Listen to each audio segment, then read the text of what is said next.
Business over drinks. Business over drinks. This is Dave and Tom. This is business over drinks. Hey everybody, welcome to another episode of Business with Drinks. My name is Teng and I'm calling in from Singapore. Good evening, good morning, good afternoon. My name is David and I'm calling in from Australia. How's everyone doing today we have an awesome guest. I approached him personally because his story was very exciting, very interesting, and I think just perfect for our show. So I'd like to introduce to you Rob Joseph. Do you prefer Rob or Robert? Rob's fine. Something casual. Rob Joseph. So Rob is a Queensland born and bred startup founder. He spent most of his younger years playing any sport he could get his hands on, and he found his own path in action sports. Initially dirt bikes, moving on to mountain bikes, and then a stint competing at a cable wakeboarding. He found his true supporting love of snowboarding late in life at age 17. When not chasing adrenaline like me, he'd spend most of his time tinkering. After school, he started undergrad of medical engineering, so obviously not that smart, with a hope to combine his love of sports and engineering to some form of career. Originally eyeing off prosthetics for sport, his attention turned to brain protection after experiencing firsthand the pain points of brain protection in action sports. After a look around, he realized there wasn't really anything interesting or progressive happening in brain protection. So he teamed up with his co-founder Brodie to change the way we protect brains across all categories, starting in the unlikely market of Snowsports. So Rob is a co-founder of Anti-Ordinary. So it's a company that is aiming to revolutionize snow sports, starting with super protective headgear with a twist of it looking exactly like a beanie. But we'll find out more about that soon. So welcome to the show, Rob. Thanks for having me. Oh, this is going to be really interesting, man. I always wanted to ask somebody about a beanie and snow sports. That's been kind of one of my bucket list stuff. No, I'm joking, but I'm also not joking. This is great. But we find that out a lot. I want to squeeze in a helmet or a beanie joke, but we just met, so I won't say anything. Go nuts, yeah, mate. leave that for later, dude. Yeah. Leave that for We're later, a couple mate. beers deep, we'll be all right. Yeah. All right.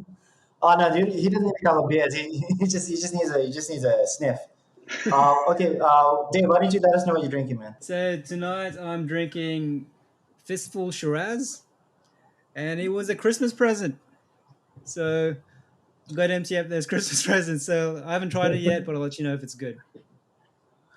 Dave just basically drinks presents because he refuses to buy anything. I'm drinking a Suntory something. Actually, it's all in Japanese, so I can't read a word, and I have no idea what it is. But apparently, it's 7% alcohol, and it's pretty good actually.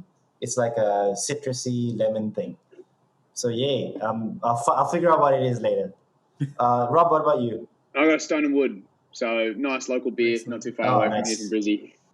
Nice. Okay, very cool. Very cool. Awesome. Okay, let's jump into the first question, Rob, because I'm going to take the easy one. So why don't you just tell me about Anti-Ordinary, man, like the journey from the start, like, and what point in life were you at when you started the business?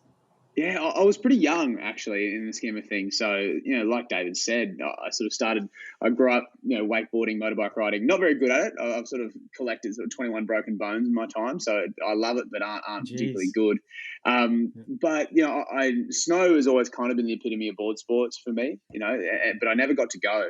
The first time I went was at age 17 in my final year of school, and went out there and sort of fell in love with it. I was a pretty good wakeboarder at the time. So I went over and went a few years subsequently to that, and I used to wakeboard at a reasonably high level. Used to compete a little bit, and had a helmet that I used to compete in. Used to ride in every single day, and took it out to the snow one time and just hated the thing. Don't know why. It was just one of those things that by the time you had your goggles and your gloves and your face mask and everything else on, this helmet that I wore every day, I had no problem with it. Suddenly it just become the worst thing in the world. So I took it off, and being the over exuberant, I think I would have been 19 at the time, year old.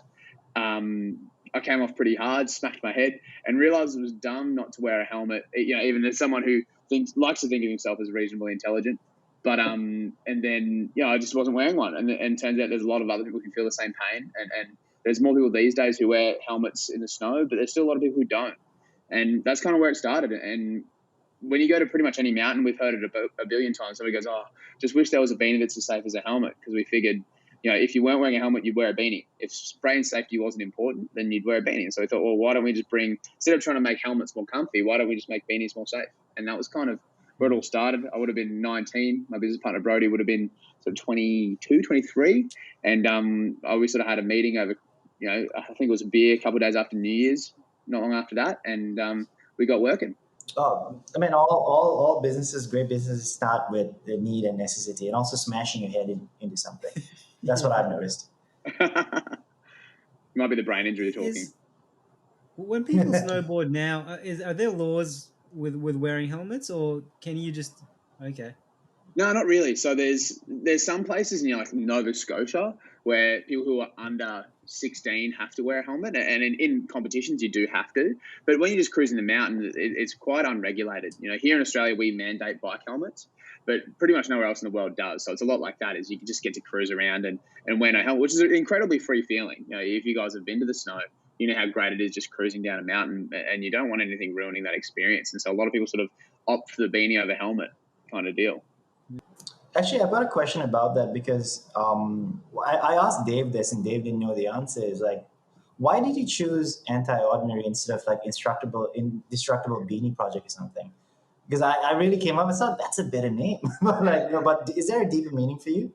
Oh yeah, certainly. Initially, we just wanted to be anti because we just wanted to be different to everything else. We always knew our long name was anti-ordinary, and it comes from, ordinary is great. It's the everyday. It's solid. It's reliable. Whatever. And extraordinary is often what we find to be the best thing in the world. Whatever it is, it's the ordinary but done well. And we didn't want to be ordinary at all. And so we sort of went the antithesis of extraordinary, and we're anti-ordinary. We're doing something entirely different. It's not the everyday. And that speaks to us as people as well. It's not the same old boring stuff that we do. We're sort of busting our guts to make something that's not the normal, but kind of should be, and if you think about all the good ideas at some stage, your GoPros, your Red Bulls, it all moves so far away, so aggressively away from what the norm is and what the ordinary is. And we kind of wanted to encapsulate that because that's who we are as a people and who we are, as a company. And that's kind of where it started. Funnily enough, we started as anti-online. Anti-ordinary was always our government name, or the name that Mum uses when she yells at us, kind of thing. And in our Facebook ads, we started getting Americans in particular mixing ourselves with Antifa online and saying we're just,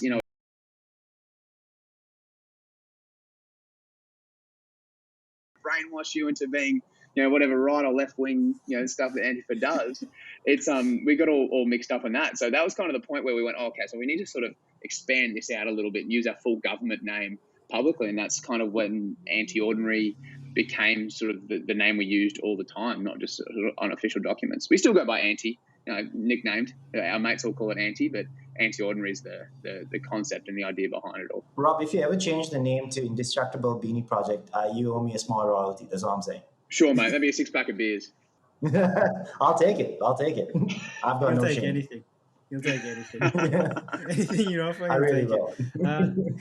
But yeah, I actually like the name Anti-Ordinary. It does capture that feeling of rebellion. It's like the think different kind of brand, kind of vibe. So if you're looking back at where you started to where you are now, what's happening now with Anti-Ordinary? So, I mean, it's been 5 years pretty much since Brodie and I started. We sort of incorporated 4.5 years ago, August of 2017, I think it was. It's been a pretty wild ride. It's going through a lot of people sort of said someone said it's the triple black diamond of startups. We're doing safety products, hardware, first time founders, that kind of thing. So it's been a bit of a crazy journey. And then COVID, of course, thrown in the middle of all of that has been absolutely brutal. But the stage we're at right now is we've kind of got these units all tooled up. The beanies themselves are ready to go. We're getting the best drop test results we've seen from any helmet unit in our category anywhere in the world. We've never actually found anything that gets even close to how safe we are on a drop impact. We can't necessarily say safest in the world, but if somebody was to be safer, we think they'd be telling us. And so we're pretty much ready for production. We've sort of got a couple of little business things to go. Funding is a bit of an issue at the moment, as well as a few insurance-y things. So we're just working through that. But sort of once we get funding, we're sort of pretty well in production, running away with it and making a difference to the world of brain protection. I'd love to see what happens in 2 to 3 years from now. It'd be awesome to see a situation then. Yeah. Oh, I Yeah, it's mean, exciting. maybe we should circle back and do another chat. So I really want to touch on this because I think we're going to touch on the A1 a lot. Right after this, we're going to go out with A1 and get in a lot more detail. I really want to find out more about that. But one question I want to ask you, right, is you're going into a category that doesn't have a shit ton of players. Like there are major global players in terms of like helmet and head protection, and they do helmets for everything, and all they are basically the white label like a white label manufacturers for everyone, right? So I got it's a two-part question. Are you worried that if this takes off and you basically revolution and changes how helmets are done, they're going to come kill you? That's one. B, are you looking to exit with them? Are you looking to get bought out by them? Are you looking to license it? Like what's kind of your end goal?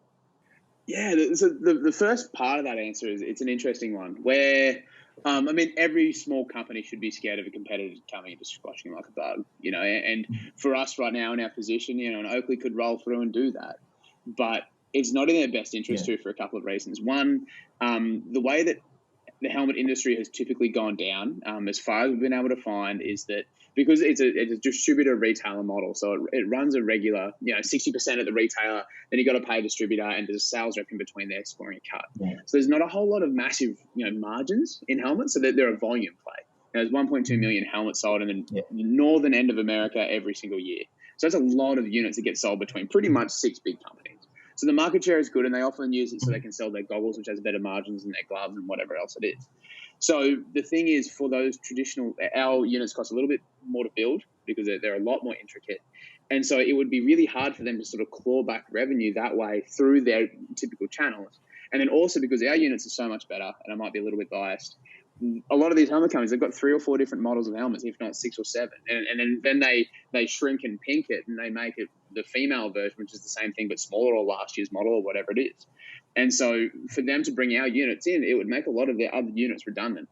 And so it would make it a little bit hard for them to sort of skip across straight away. And also what we've done as well is, one, we're patented as well. So they'd be infringing patents, but we all know big companies come through and they buy the patents, and we can't really stop them. Yeah. But what we did is we built something that was really hard for them to not want to work with us for all the trouble and R&D, because it'd probably cost another company $2 million in R&D easily to do what we've done, in my firm opinion. But our outers come on and off. So we have an internal frame, which is plastic and foam, all the safety stuff, and part of the patents is that. But the other part of the product is the beanie outer that sort of zips on and off. So if somebody could, say an Oakley rolled up and they wanted to steal our stuff, that's great.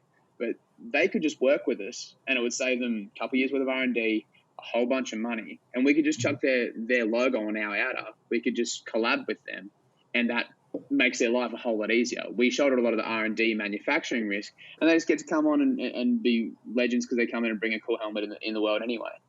And the second part of that question kind of ties into that. So we're always eyes wide open.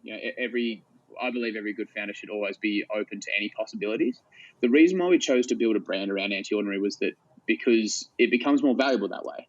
There's a lot of, like I said, a lot of risk into a company. We've spoken to some companies who are keen for the technology but didn't want to take the risk on it early. It was a big leap to make, and to bring this thing into the market.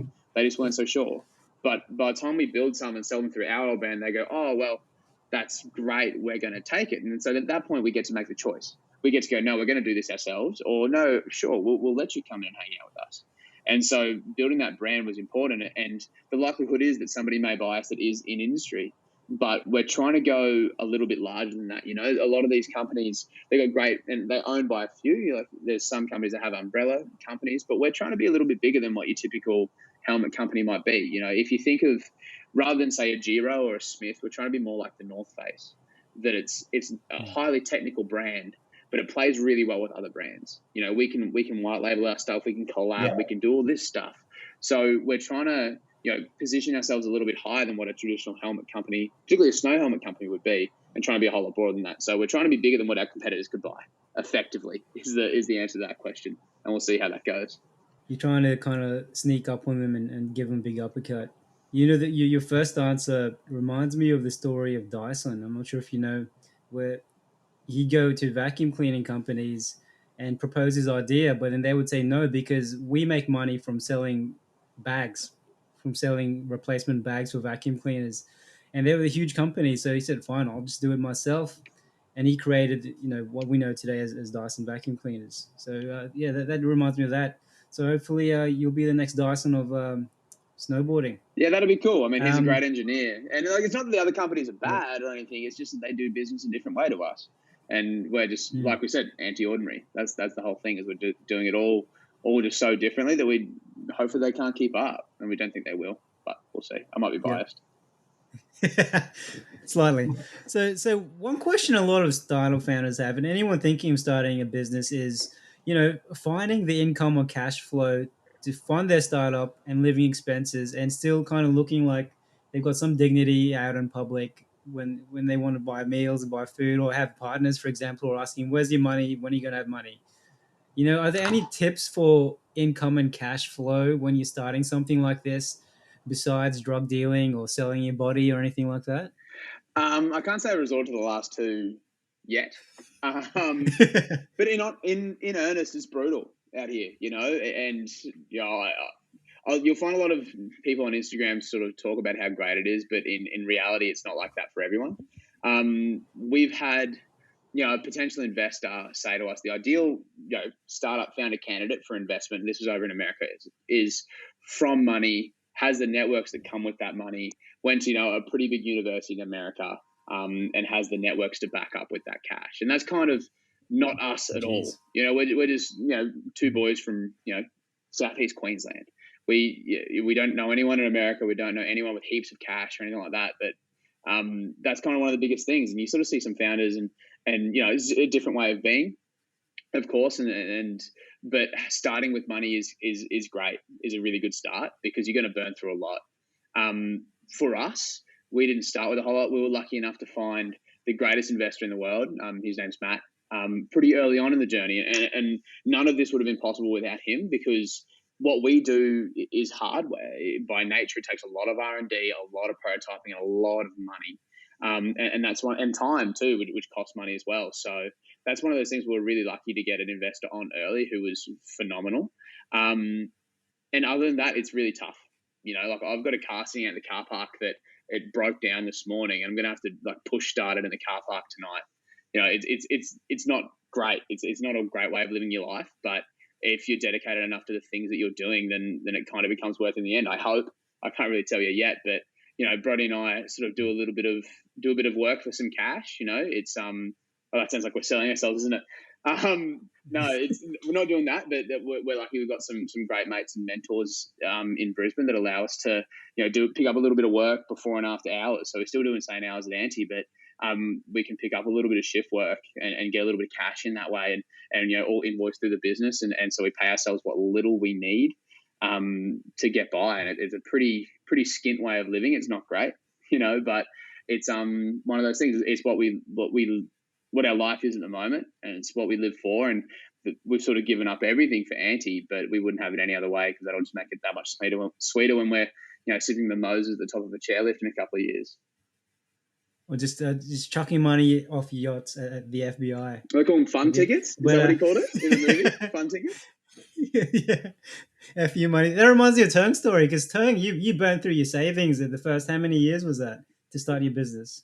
So it was supposed to last 2 years, but it actually lasted less than a year, because I really, really, really misjudged how much money I spend and stuff. Because we did all the accounting and everything, and I was burning through the cash really badly, man. So that was fun. I mean, but a little bit like you, Rob. So I did a little bit of odd jobs here and there. I took on a lot of work, consultancy work as well, to kind of tide through, because I couldn't take money out of the business. We were funding so much money, we were burning through so much money. If I took money out of the business, we would have collapsed in 2 months. So the first thing I did was I just kind of said, all right, I need to eat and I need to pay rent. So I'm just going to do things I'm not proud of. And Dave, thanks for the initial money, man. I appreciate that. Dave got a lot from me. It was a fun 30 seconds. It was good. Thank you. But things we don't talk about. Sorry, Tony. Before I first ask you a question, I'm curious. How did you meet Matt, and how did you kind of sell him on the idea of, or was he just like, yeah, you're doing something awesome. Here's, take my money. Was it something like that? No, certainly not. Actually, the way that I met Matt is insane story, really. I'll try and keep it short, but effectively, me and my girlfriend at the time, she just sort of finished university. I was still at university. In the end, never finished. But we decided to do the classic Kentucky trip. The end of sort of university, we were 6 weeks in Europe, and the Kentucky went for like 3 or 4 weeks. And if you're familiar with those, they just flog you there. You're sick and you're tired at the end of it. And we holidayed for a few weeks after, and then sort of our 21st gift to each other, I think it might have been from her to me because I didn't have cash at that point either, was to go to St. Anton in Austria and to go ski for a couple of days because we'd never skied in Europe, and St. Anton is just the most magical place in the world. So we went there, and after a horror, I think it was like sort of 18 or 19 hours on trains, different trains. She got pickpocketed by gypsies. We got left outside in the cold in the middle of Milan. With homeless people everywhere waiting for this bus that never showed up or showed up like 6 hours later at 1 a.m. And it was just a wild ride. And then we finally get to Switzerland, going on the train from Switzerland to Austria. And then we get on the train in Switzerland, which we're stoked about. I just paid like $8 to go to the bathroom, so I was just sick of the place already. And then we got on the train. Train goes about a couple hours towards Austria, stops and starts coming back. I think it's just after Liechtenstein or something. And then, of course, it's all very dramatic. So we had no idea what was going on. And so they pulled everybody off the train, and they put all the English speakers together. And in that group was 3 guys called Matt and a couple other people. And they come over to us and go, "Oh, sorry, St. Anton's snowed out. We're going to have to stay here tonight." And luckily they put us up in a hotel for the night, waited for the trains to clear the next day. And in that time, we sort of had lunch with all these other English speakers who were sort of also stranded, and we were just waiting to hear back. And then we were staying in some very expensive accommodation that we could not afford, but it was the only place kind of available and we were booking. Incredible place, but we weren't sure whether they were going to give us the extra night back. And so we were on this train, and we met Matt, and we sort of hung out with him. Awesome dude. He's from New Zealand. And he sort of, as we're getting off the bus, he goes, "Oh, look, if they don't give you another night in your accommodation, you can come stay with me and my friend." I was like, "Oh, that's incredibly nice, but thank you. We should be all right." So we went up, got an extra night, no worries. And the next day, we spent the next couple of days skiing with him. And he shows us around St. Anton, him and his friend Kate. Just the best time ever. And, of course, we're 2 21-year-olds who are just flat broke, super sick from being on Kentucky for 4 weeks, all this kind of thing. And, of course, during that time, we'd started Andy, so I was showing everybody the photo of the product. And, of course, Matt's a skier. That's why we were there. And so everyone kind of loved the concept, and we spoke about it a lot. And I think my passion came through for it. And he really liked the idea. And so on our last day, they actually let us stay with them for a couple of nights, which was just incredible as well. And then sort of on the last day, he sort of gave me his card. We swapped SIM cards because we were about to go home. We didn't need our SIM card anymore. And he goes, "Yeah, keep me in the loop. Let us know. I'm really intrigued to see how it goes." And then a few months later, he sort of came on as lead investor, and he's one of the directors in our company as well. And, he's just the greatest dude. And sorry, it's a long story, but it's just purely serendipitous on so many fronts. We got snowed out. We're on the same train, and he was just such a lovely guy that, really helped a couple of 20, 21-year-olds out. And then, jumped into the business long after that. No, that's a really cool story, Rob. I mean, the last time, like, for example, I got on a train or a bus or something and it was delayed and we could get it. I didn't get anything, man. I just got assaulted and just like abused and stuff. So your story is better. Your story is better than mine. I'm going to be honest with you. I mean, I'm a little bit irritated, but it's better. Sorry, you never know. Maybe you should run more broken down trains. Maybe, just hang out with more homeless people. Yeah. In Asia, in Southeast Asia, I'm just gonna go on like broken down trains, see what happens. Seems really just go like, hey, toss a coin, see what we want to do. Like, oh, let's just go there. And then say Rob told you to do so. I'm like, bro, you have to give me a number. I'll just call you up there. Like, why? Just crying. On the headstone. Rob told me to. If it's not brain protection or my business, don't trust me. I was wearing the A1, man. Next time, if I don't wear that, definitely something bad's gonna happen to me. So actually, on that transition, right? I really want to know more about creating the product because. One reason that I went into like my business is services, we don't actually create a product is because I have zero technical or engineering background. Like I'm pretty shit at it, right? But can you tell us like how did you actually build that out? Like what did you have to learn, or did you already have the skill set, or was this something that you said, okay, I'm just gonna literally sit down, watch dozens of YouTube tutorials, go online, or just like a lot of trial and error? Yeah, it's kind of a combination of all of those things. So the original concept was ours. We did that. I had the original concept, then Brodie. And we did some wild, like, early testing stuff that we can go into later if you're interested. But we got the product to a point where we knew it was going to work. We just weren't sure exactly how it was going to go together. And because we have no manufacturing experience, I'm of the opinion if you can do two things in business, know how to build a brand, know how to build products, because if you can do both of those things, everything's great. And so we had some industrial designers here in Brisbane who were just phenomenal. They were great with us, two young kids who were just well over exuberant. And so they helped us out for a long time. And then it got to the stage where we sort of had to make a decision through that prototyping stage, and that we learned a lot with them. Was that, do we go with a regular manufacturer or do we go with a helmet manufacturer? So a regular manufacturer could have done much more complex things and gotten a little bit more out of kind of the flexibility to design that kind of thing at that point. Or we could go with a helmet manufacturer who knows how to build helmets and is really, really good at it. And we decided to go with the helmet manufacturer because their quality controls are great. They know how to build helmets. They have the product lines and the supply chain all sorted. So we decided to go that way. And that was a bit of a redesign for us. We sort of had to change the way we were thinking. We sort of had to, how do we build the thing that we want to build out of a regular helmet? And it kind of went from both ways, both angles. And that was really good. We had an R&D team in China who were really cool. And we dealt with them for quite some time. And they put us onto a guy called Jack, who's our helmet liaison guy, who's just an absolute legend over there. And are these people easy to find? Are they easy to find through Google, or is it through networking?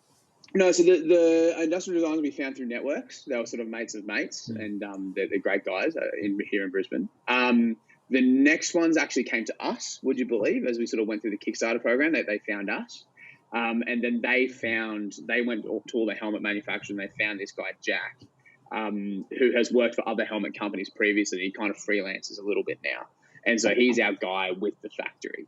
And we were liaising with the R&D team in there, but at the start of COVID, they went back because they're all Westerners. They're from America and Europe and that kind of thing. And they all bailed. And so we also got battle stations. We go, oh, no, what's going on here? Why are these guys leaving the project? Because they'd front-loaded a lot of the cost. So those guys were going to make money off the production. So every unit they got out, they'd get money. They'd organise it all. That'd be great. Because we didn't have any experience in China. We went there. And these guys were manufacturing experts. And so they weren't making any money realistically on the design and R&D side that we were working with them on. And then they left after the R&D side had just finished. And so they were just about to start making money on it. And then it didn't happen. And they left. And we were just going, oh, no, what's going on? But that was the formative area of COVID. And they seemed to know something we didn't, and they bailed back home to their countries. And so we were just really scared. But as it turns out, it was just COVID. They wanted to get out of China, and that was fine. So that was that. And now we work with Jack every day. He's a phenomenal dude, and he chats to the factory all the time. And he'll be our guy for a long time. We're looking forward to working with him and the factory we're working with. Just to understand properly, Rob, so all the industrial design was done in Australia, sourced locally, and then you're doing all the manufacturing in China. Effectively, yeah. So we industrial design here. Then we did a lot of the engineering in China with our Western guys, and then the manufacturing stuff is done in China with Chinese people. Got it. Okay, so China to the rescue. All right, cool. That's all I wanted to say. I mean, yeah. I'm not actually going to even comment on it. I love going to China. It's a beautiful country filled with many beautiful people, and they make some darn good helmets. So that's my entire opinion. No, I think it's a brave thing. Like Kogan is a big story here, and you probably know his story. You went to China, and that's I think that's a podcast in itself about what you probably did to go there, and then how you found the right products, and then how you experienced dealing. Anyway, what is your experience working in China and finding the right mix of what to do and how to deal with people over there? It's sometimes it's more sophisticated than you think, and other times it's way, way less. Like in terms of doing business that way. Going there, it's a phenomenal country. It's really, really cool. Of course, we go to a really reasonably rural part. We go to Guangzhou, which doesn't necessarily have a lot of Australians in there, or Caucasians, I guess. And it's interesting, like I'd never been to China or even most of Asia by the time we went, and it was cool. I worked in tourism here. My job straight out of school was at Dreamer, actually, a theme park here. And so I'd dealt with Chinese people quite a lot, Chinese tourists in particular, and I kind of had this preconceived notion of them. But then I went there and understood the systems that they operate by, and I got it. It's not it's not worse or better or whatever it is. It's just so different. It's different. It's very anti-ordinary, I suppose. It's not, when you get there and you go, oh, they all drive in a certain way and they all walk in a certain way and all this kind of thing. It's just different to what we do. And so it's easy to sort of conceive that as wrong. Like, you know, like here in Australia, you kind of stand in line somewhere and you'll find a Chinese person sort of just pushing in your back a little bit. You know, like it's weird, and we don't get it here in Australia because we have so much space for everything. Then you go to China and you stand in a line and everybody's doing it. And when you don't do it, it's weird. So like it's just like this mind shift of going, oh, this culture is different, and it's not worse or better or whatever it is. It's just different, and I love it. I think it's a beautiful country, and the people there are phenomenal. And yeah, getting to China was interesting. It was the first time. It was really eye opening. The way manufacturing works over there is just incredible. And a lot of it is you just kind of have to have faith in it working. The systems out there, and the manufacturing is incredible. And a lot of the slave labor preconceived notions and stuff we have aren't true. Not at the factories we went to anyway. And we would only ever use a factory that treats people correctly. And, you know, we go there and there's people wearing nicer stuff than we are. You know, and we're playing around we're going into helmet factories that make some of our biggest competitors helmets. And they go, oh, do you want to break one on the machine? And we're like, yeah, absolutely, I do. Like, I couldn't afford one back home, but I'd love to drop one, you know, and it just all this kind of stuff. And, you know, when you sort of send a product, you know, PO, a purchase order out, they don't really go, oh, hey, we'll build you this thing. Here's the contract, and here's how much money you have to send. It's like, here's the numbers, send us the money, and we'll do it. And so you kind of have to just have faith that it'll happen. And there's been a few hairy moments where we've kind of been like, this seems sketchy. But kind of everyone who we speak to who deals with China, they kind of go, no, this is the way it happens. Just send your money and hopefully it shows up. You know, we had a time where we moved tools. So all our molds moved factories. And it kind of happened without us really knowing a whole lot about it. We knew it was happening. But, you know, normally when you do it, you'd have a person there like touching it the entire time. Because once a factory doesn't have your tools, you're kind of meaningless to them because they can't build any of your stuff. So it's not unlike them just be like, oh, we lost the tools and just be out the back rusting somewhere. But that didn't happen to us. But you just kind of have to have faith that it happens because there's no real guarantee unless you're going to be there. And, of course, during COVID, we couldn't. So it's kind of – but Jack is the best, like our guy in China. He's just – there's been a few times where he's kind of gone quiet. Like, oh, what's going on, Jack? But he's just phenomenal. We love him. He just works so hard for us.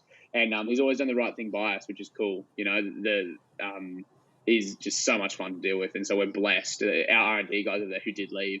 They go, this guy Jack is just as good as it gets. You've gotten so lucky finding him. So we'll be happy to work with him for the next few years, and you know, hopefully make him rich too. Jack Ma? Is it Jack Ma? Somehow I think not, but you never know. Yeah. He is. He's Jack Ma. So. Yeah.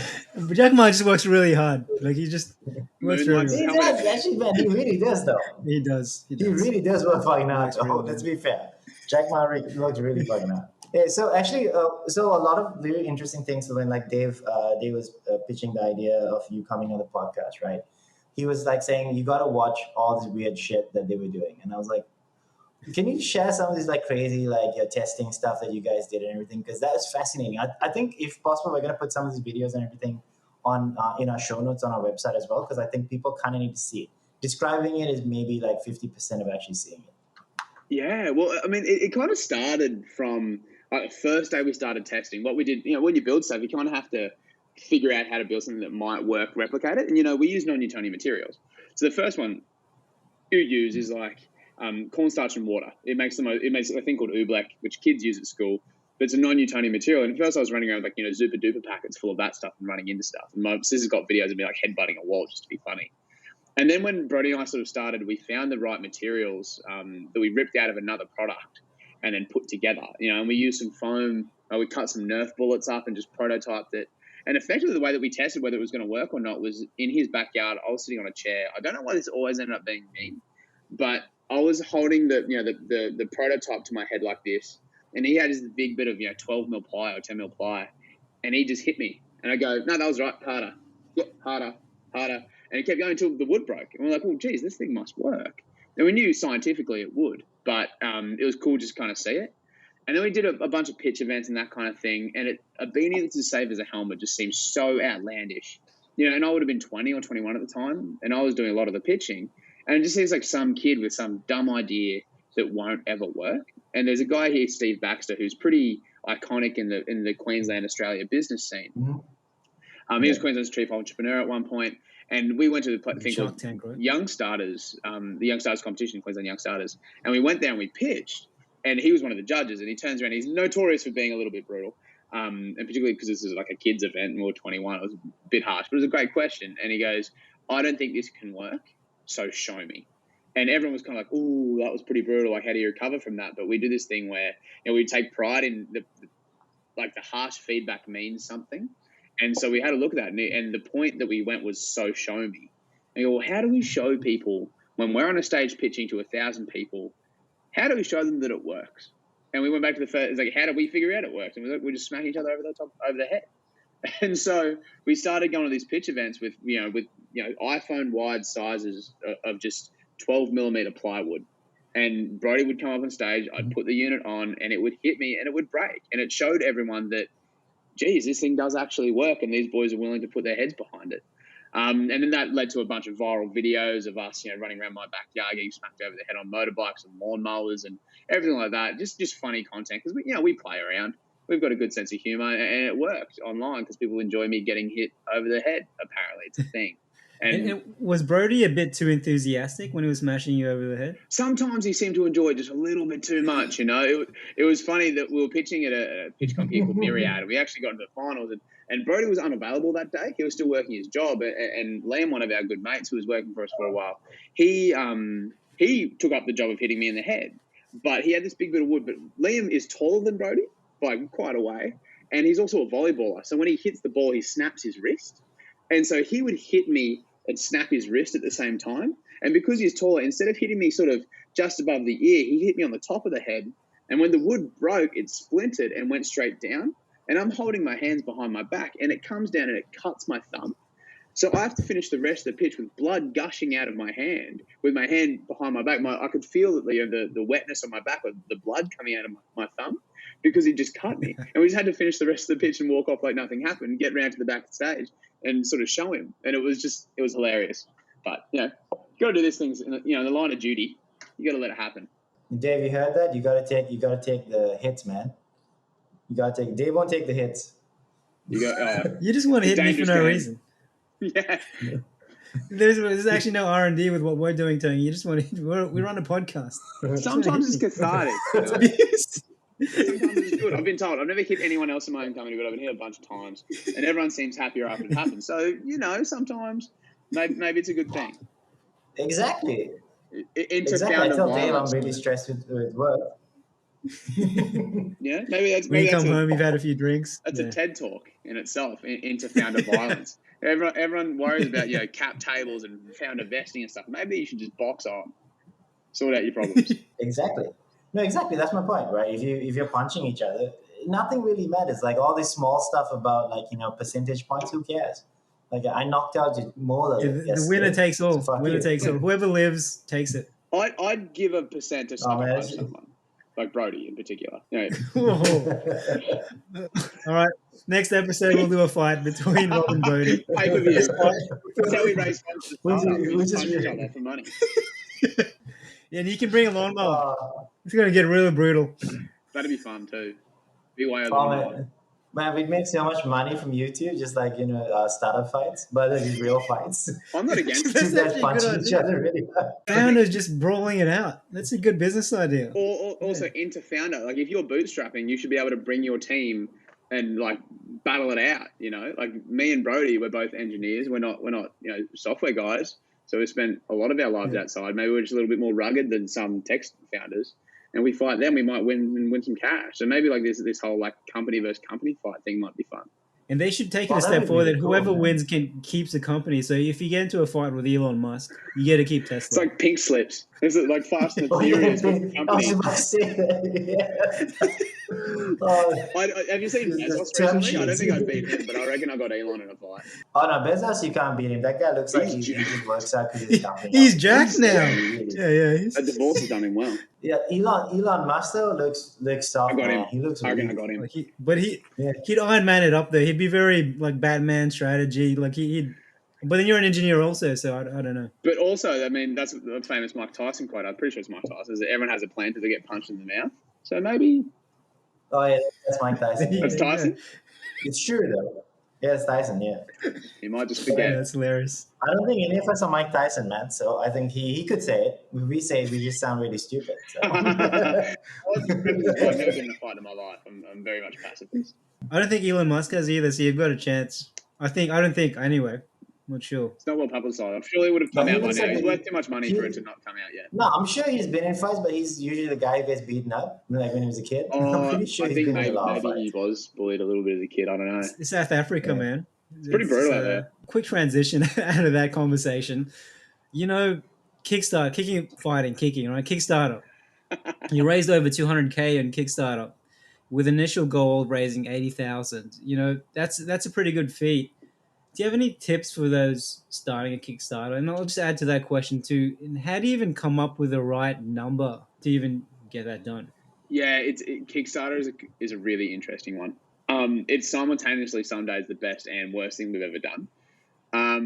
Particularly with COVID, you know, we simply would have delivered a product, 18 months ago or 2 years ago without COVID hitting. It's been a massive disruptor to our business, as well as some other stuff. It's not purely COVID, but us as like a little snowflake within the storm that is COVID has blown us around pretty significantly. But Kickstarter aren't always what you think it is. Or crowdfunding is the same. For us, it was genuine. It was real genuine, but we had some really good feedback early on from somebody who'd done a really good one, and a number of people who've done a really good one. They say it's not a good business model. It's a brilliant marketing plan, but it's not a good business model. And because you spend a lot of money in building a Kickstarter, a lot of money, and so you find the ones who do over $1 million. Like we could have done the same thing if we had unlimited reserve of cash, which there's companies who come and they offer you that while you do it, but they're predatory at absolute best. So it takes a lot of money. A lot of like $1 million campaigns, they're throwing a lot of money at this marketing, and it's easy to run away with it. It gets to a point where you're just buying sales. And so you see a company doing $1 million, they may have spent $950,000 on marketing, but you can just know that this platform allows you to get these sales if you put this kind of money in. But yeah, it's a really great way of getting close to your customers. Really good way of proving validation and showing that it is. You'll find a lot of investors go, "Oh, you do a hardware product, great, do a Kickstarter." And go, "Great, we have." And then sometimes the goalposts often move in Kickstarters. Well, in startups, where they go, "Hey, if you get this bit of validation, we'll invest now." And you go, "Hey, great, look, we did that." And they go, "Oh, but it's not real sales, so wait till you get real sales." And then you go, "Well, that's what you asked me to do last time." So it's kind of one of these crazy ones.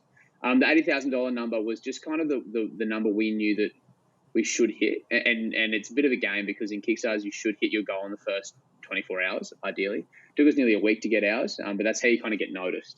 And if you get on their like For You page or whatever it is, you'll get boosted quite significantly. So you want to show that early momentum in hitting your goal early.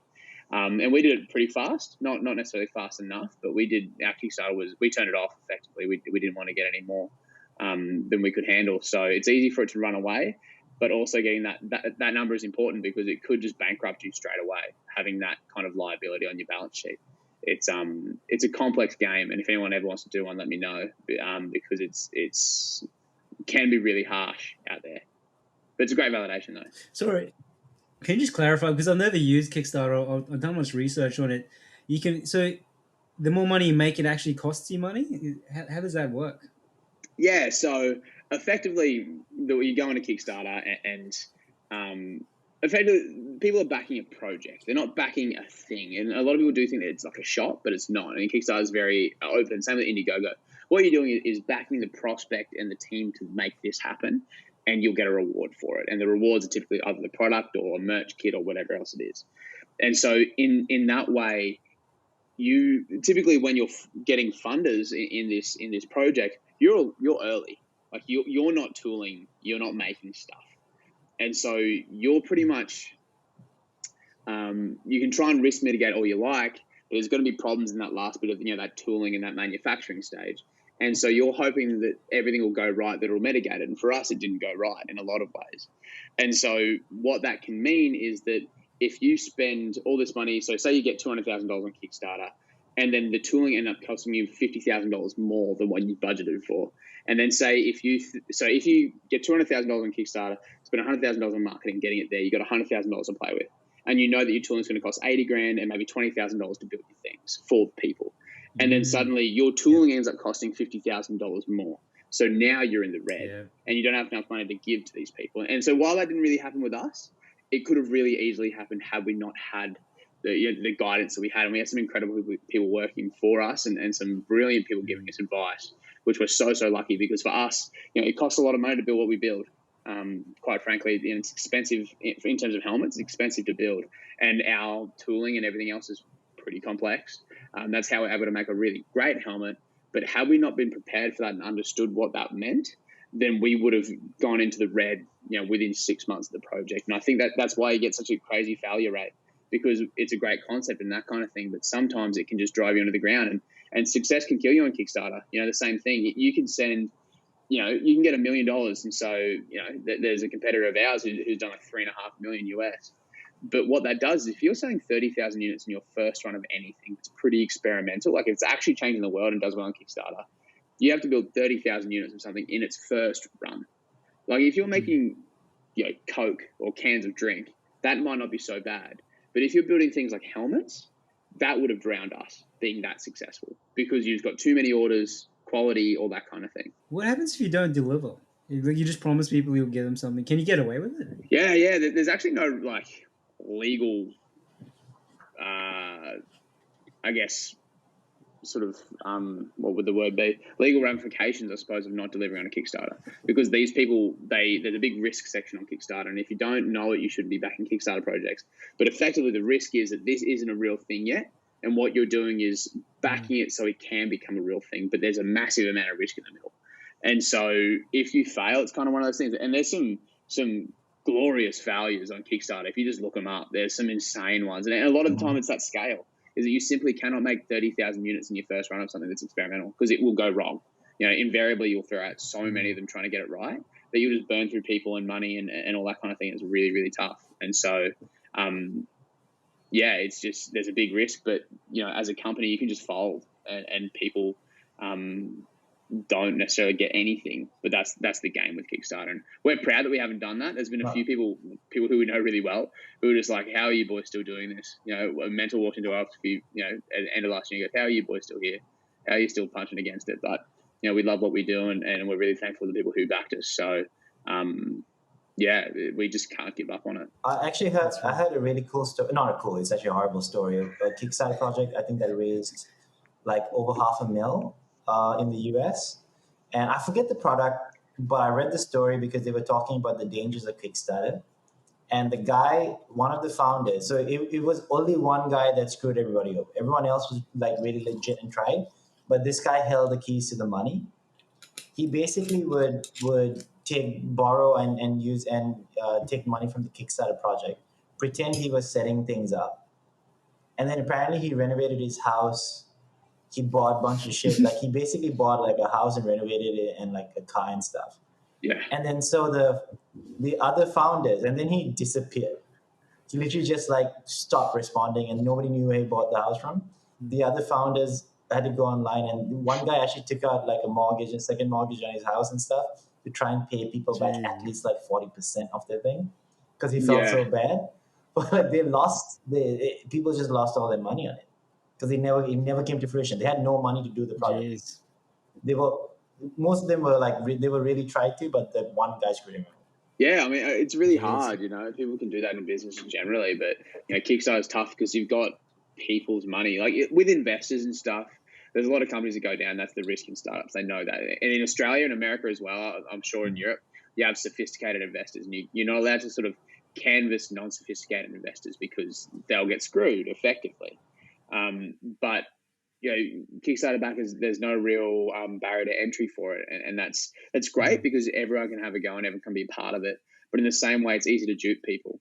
It's easy to kind of go through and go, hey, look at all this stuff we're doing, and it has happened. There's similar, comparable helmet companies that we think have done a similar thing. But that's why we've always been really, really conscious to our communication to our backers is always super open, and we've never lied. We've never done anything sort of against the grain that way. One, because these people put their faith in us and we couldn't bring ourselves to do it. And, we struggled to make a pay run. Like back in the day when we had money as a company, we'd feel bad having a beer, because you'd be like, oh, this is, somebody else's money. It should be going to, because it comes to you. And then of course you got to pay yourself to live. But, sometimes it feels bad, or a lot of the time it feels bad. So, but we know a lot of other people who don't feel that way. A lot of people just happily use the money and burn through it and, oops, sorry, see you later kind of thing. So, but we're just not like that. So it's like you knew Dave before this. Got it, Well, one of our recent guests, Justin Snyder, he's from Forest Superfoods. He decided not to go ahead with a fundraising round because of those reasons. Because he felt bad. People were saying they're giving their savings, their life savings, to invest in his company, and he wanted to sleep properly at night. So he decided to cancel months of preparation for this fundraising round and just stop it completely, because he didn't want that feeling of a guilt of knowing that he's using investor money to fund his lifestyle.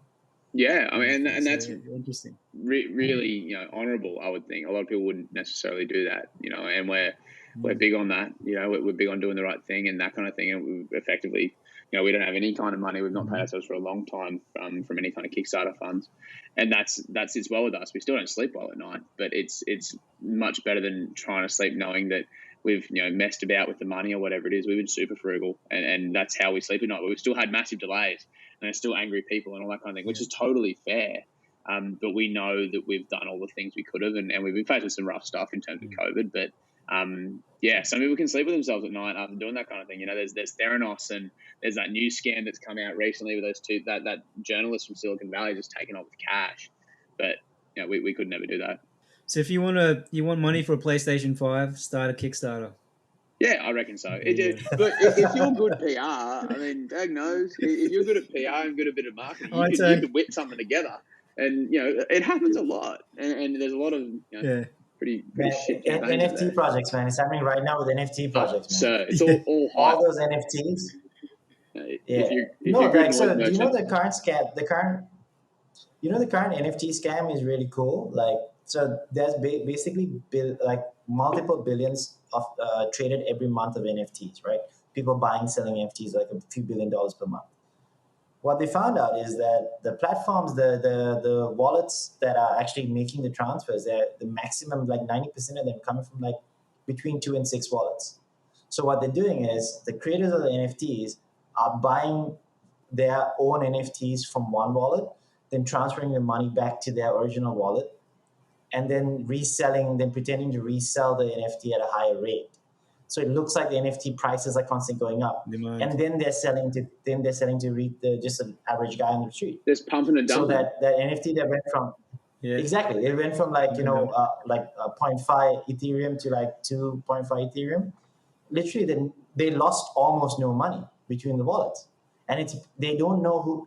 Okay, they have a lot of guesses on who's doing the scam. They say it's the wallets, not really anyone else.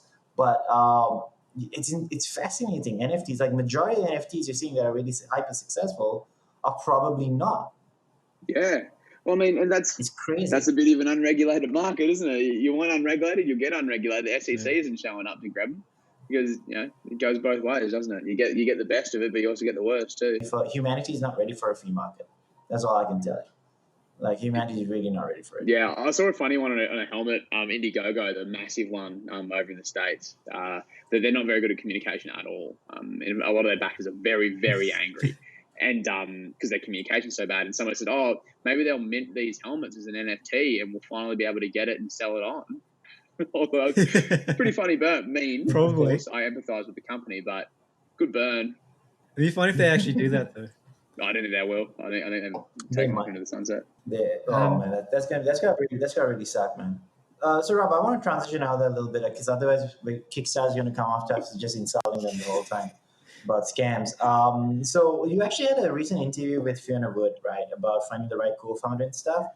So maybe you can just share some of the lessons, or like what you learned working with a co-founder, as well as a lead investor. Like, what are some of the lessons that you learned? Because I think I'm trying to bring us back to a conversation where our listeners actually get something from this, other than hearing three guys to shoot the shit. Just have a yarn. It's great for me. I love that shit. But yeah, I like screw the listeners, but like I feel like I have to.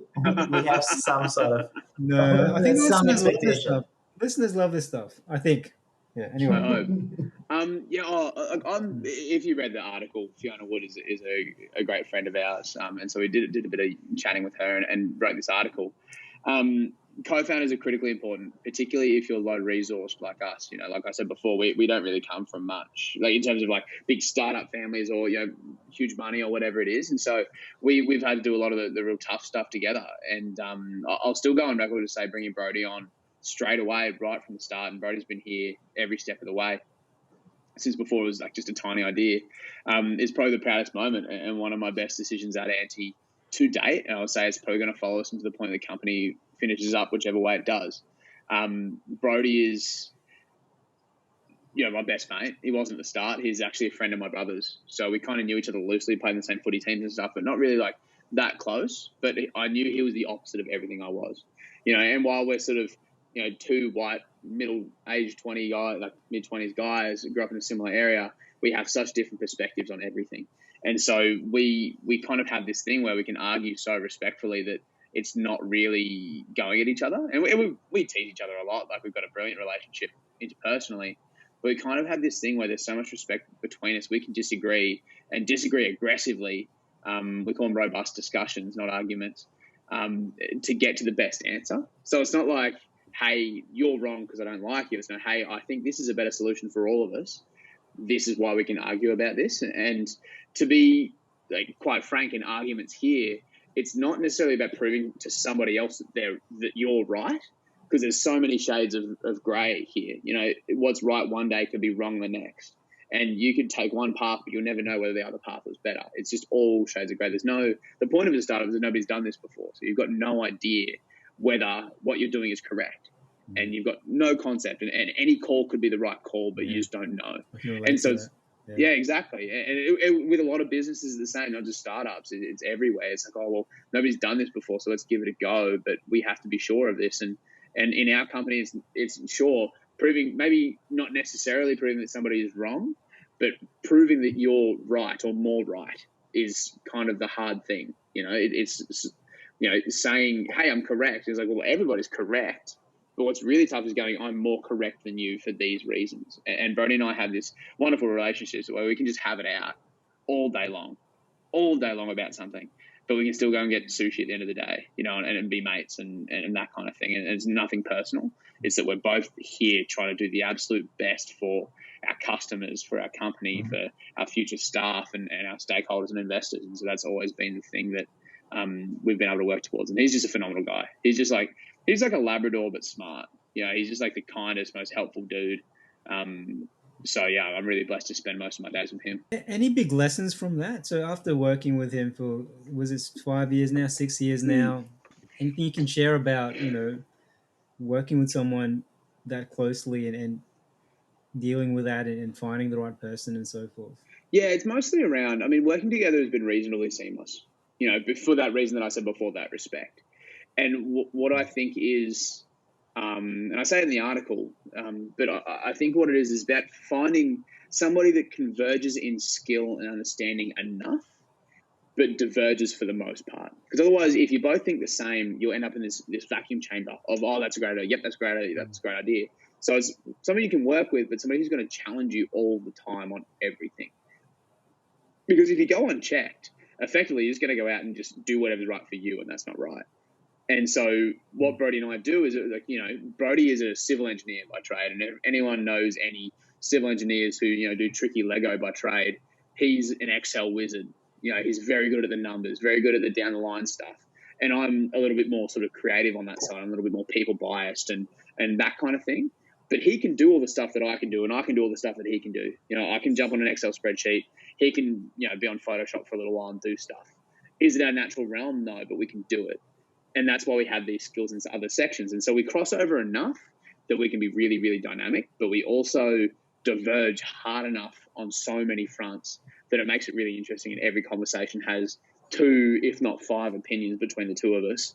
And it makes us go through every single possibility before we get to the right one, and in that exact same vein, having someone who'll disagree. So while you have that skill set that moves, and we have sort of two different ways of doing things.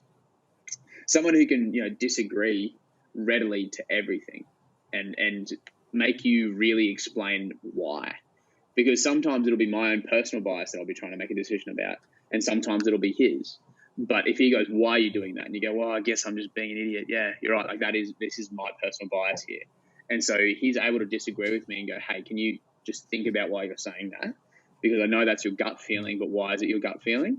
And then also trusting each other's guts, but also being able to go, "Hey, no, hold on, let's have a think about this." And I think that's a really fun thing about it. It's energetic, but tiresome for sure. Yeah, that's how I feel about talking to Dave every day, except for the energetic part because he's not energetic either. That's what I feel about just looking in your face, sorry, man. man. Just looking in your This, face. this, Just the iron. entire podcast has just been me insulting Dave. I apologize. You're being But sweet there. Every Rob, podcast. I'm cognizant Every of your podcast. time, man. But I'm cognizant of your time, Rob. I want to ask you because a big thing that we do with our listeners and our podcast followers is the fact that we really like books and learning, and that's a huge aspect of what we talk about, right? Have there been any books that have had a significant impact on your journey and on what you've been doing? Any books or anything that you want to recommend to our listeners? Yeah, I've got probably three, I would say. One is Shoe Dog by Phil Knight, the guy who started Nike. Oh, yep. Oh, love it. Phenomenal book. Love it. Great book. Yeah. I try and reread it a bit. I don't get as much time to read as I'd like, but excellent book. The second one is The Search. It's actually the story of the guys who started Rip Curl, which is now a global brand, but started in Torquay, Victoria, and just a great, look at the action sports world, what it was, what it is now, and an incredible journey of just heinous things that went on throughout that time. And they built one of the world's greatest action sports brands, but they did it from their backyards and hand stitching wetsuits and that kind of thing. That was innovation and trials and tribulations. Is cool, and it sticks out in my mind as well because there's a snow show called the SIA Snow Show, which is the trade show in Australia here, and it's in Canberra every year. And I was reading the part of the book where they went to their first SIA trade show on my way to the SIA trade show, so it kind of hit me in the heart a little bit. And the third one is a book about a man called Keith Haring. It's he's an artist who kind of made his way through the 90s and 80s in New York City. And I really love it because he was a guy, I keep it like little, you'll probably see some of the art stuff. He's very simple. And he made his way, I think he's from like Pennsylvania or something, and he made his way into New York and he adapted his art style for what worked in the space. And that was empty subway posters. And he kind of, he draws things that were really simple, really fast. So he'd be there and gone. And it was recognizable and it was great and everyone enjoyed it. It wasn't offensive at all. And I just think it's an awesome example of a man who, doesn't come from the place that he ended up. And but he changed himself in a way that he made an impact. And, New York was the cultural icon of the world at that time. And somehow he made a massive name for himself by doing the things that he loved. And I think that's a really cool story. What's the name of that book? I actually don't know what it's called, but pretty much any biography of Keith Haring's life will do it. Yeah.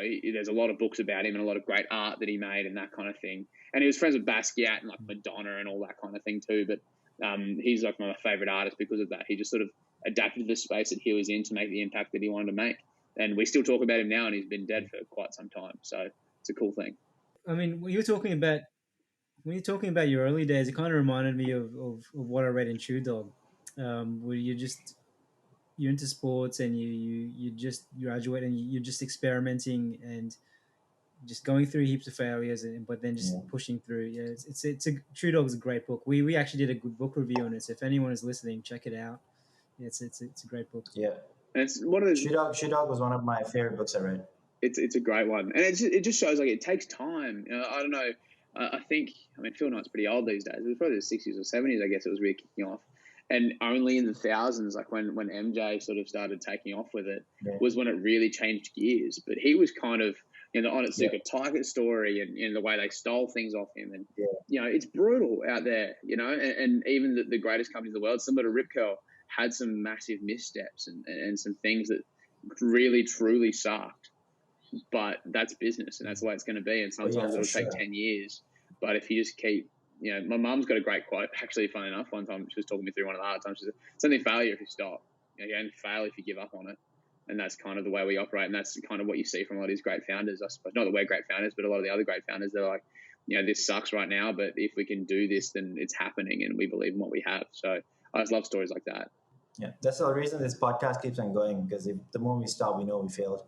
Just come on. It's a great podcast. So 16 I years. don't know why you'd stop. Yeah, 16 years from now. Absolutely. The David and Ferg experience is like Joe Rogan, but better, No, do you know the best part? We'll probably do the podcast, but we won't be recorded. It'll just be literally just us. We'll never upload it, or we'll just look at it ourselves. Just having a yarn. No, just be us looking at it. Just bantering, just insulting but each other. recording it is cute. It's pretending like there's a producer, like, hey, just cut that out. We didn't mean to say that. Yeah, it's gonna be horrible. Dave, man, you want to take us out? Got any questions? Yeah, just so how would people, like, if people wanted to follow your story more, Rob, or know more about Anti-Ordinary, where should they go?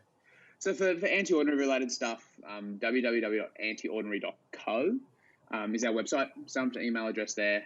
You'll get all the updates from us when we're ready to go. We're a little bit quiet at the moment, but we will be getting a lot louder in the near future as we go towards production. But also, LinkedIn, Facebook, Instagram, if you want to chat, if there's anything we can help with, we're always down. So, hit us up whichever way you can. Or howdy@antiordinary.co is a good way of getting us too. It was a really fun conversation, Rob. This was really good, actually. We really enjoyed chatting to you. So thanks so much for sacrificing some time for us. And hopefully we can get you back in maybe a couple of years to see how things have gone. I'm sure you'll be too busy for us. We'll see. Nah, never, boys. I'll never be too busy for you. Come to Aspen or Colorado or something and jump on a chairlift. We can do it from there, eh? That sounds good.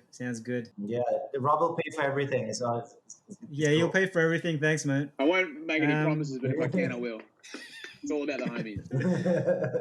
So for anyone who wants any of those links that Rob talked about, just go to our show notes at businessoverdrinks.com.